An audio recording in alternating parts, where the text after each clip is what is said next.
What's up? It's Rhett, back at it with another video. You guys did a good job on the last video. You guys seem to like the one on the Atlanta Falcons off-season moves.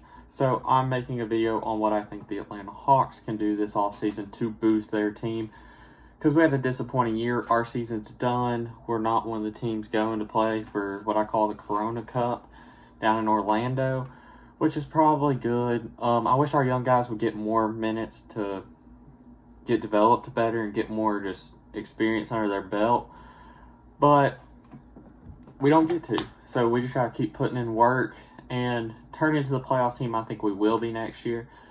All these trades, I have 3 trade scenarios and 5 free agent players that I think we should go for, and I think I've seen a lot of Hawks fans agree with me. So in the first trade for DeMar DeRozan, I'd say the Hawks give up Kevin Huerter, which switches a 2. They get a young 2. And DeAndre Bembry, another young defensive 2.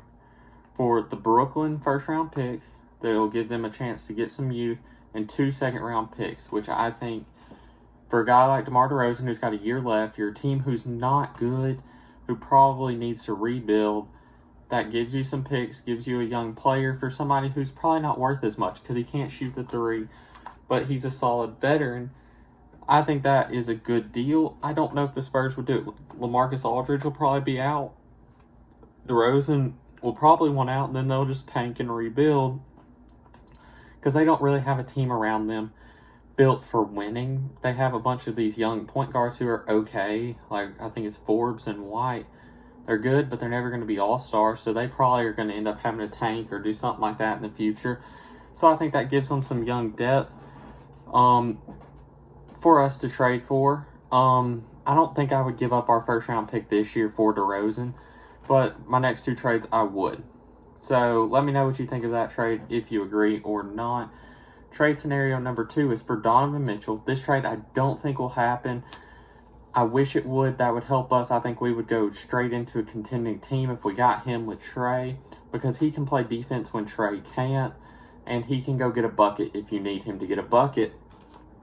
And teams will have to game plan for more, because last year when John Collins went out, all teams had to do was guard Trey, and it wasn't hard because nobody else could do anything. Cam sucked at the beginning. DeAndre sucked at the beginning. Kevin sucked at the beginning. And they couldn't hit their shots, so they just let them shoot because they thought they're 50. So in this trade, I have the Hawks giving up Kevin Huerter, DeAndre Hunter, first-round pick, the Brooklyn first-round pick, and a second-round pick for Donovan Mitchell. Here's what I think. Him and Gobert, not on the same page.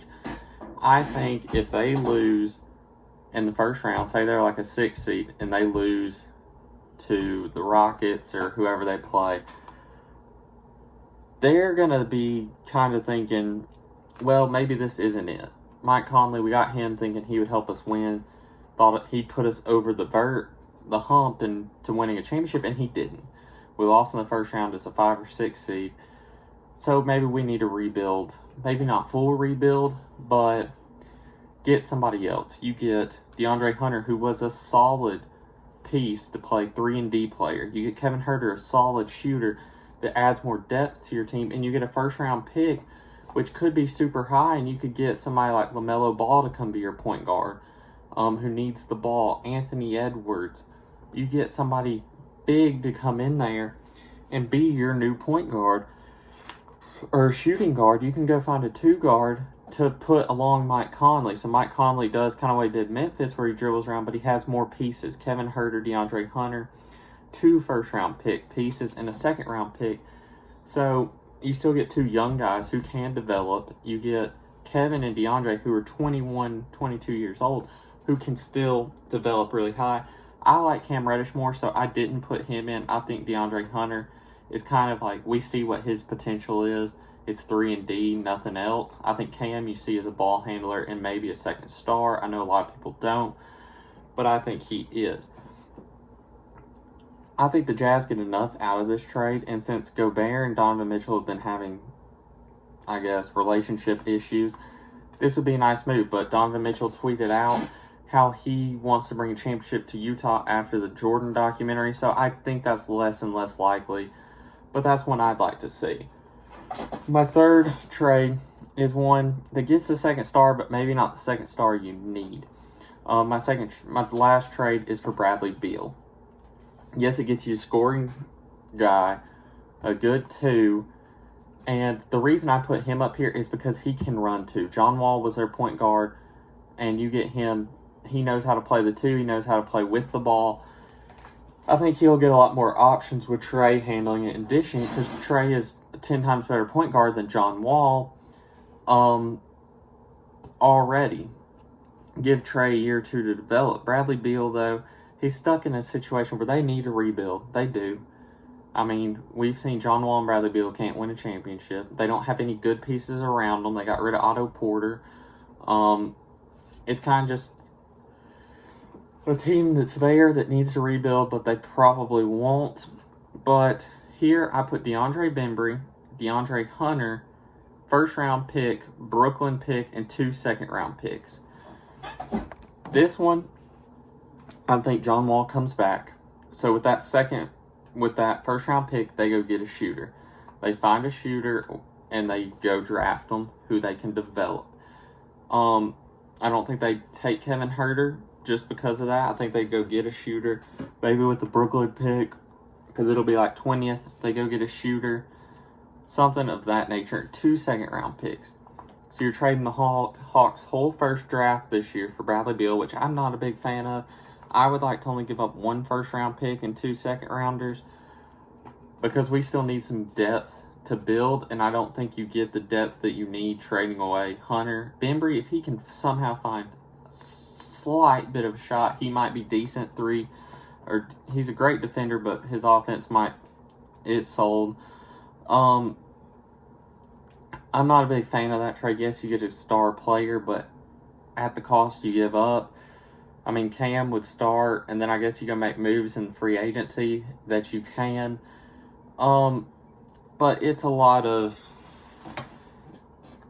nobody really knows. I don't think Bradley Beal's available. I don't think we need to go get him, but I just put that there for you guys to think about.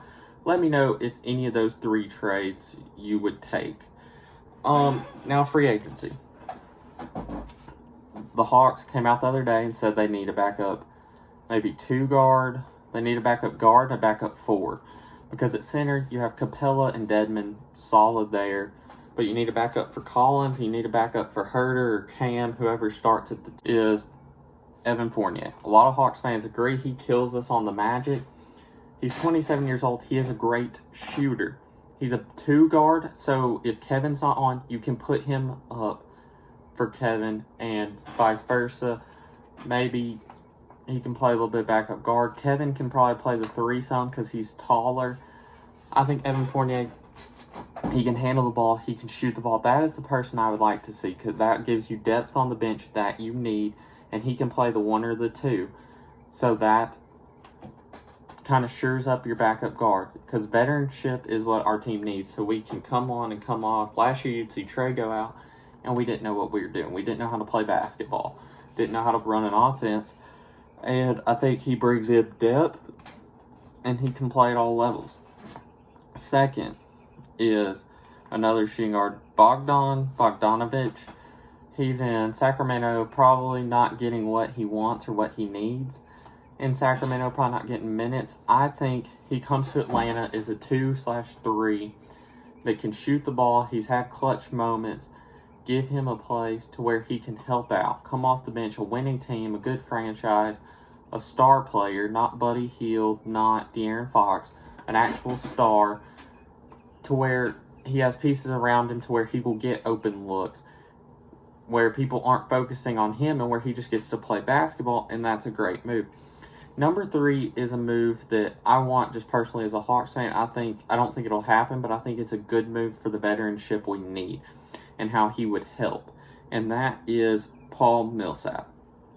I think Paul Millsap needs, if he came home to Atlanta, would be big. I think if you get him and Fournier, you're building a great team. Maybe you sign them for multi-year, 2 or 3 year deals.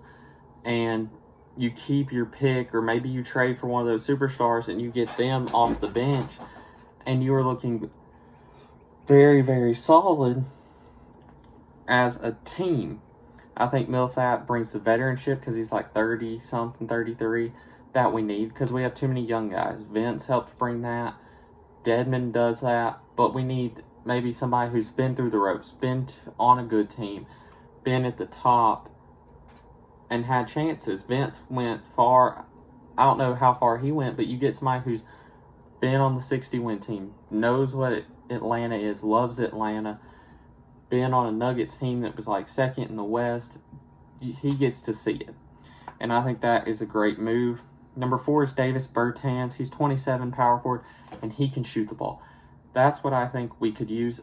Somebody who can shoot the ball at the 4 to space it, because say Dedmon can space it a little bit, but say Capella's in, you can put, and he's in for John because John gets in foul trouble.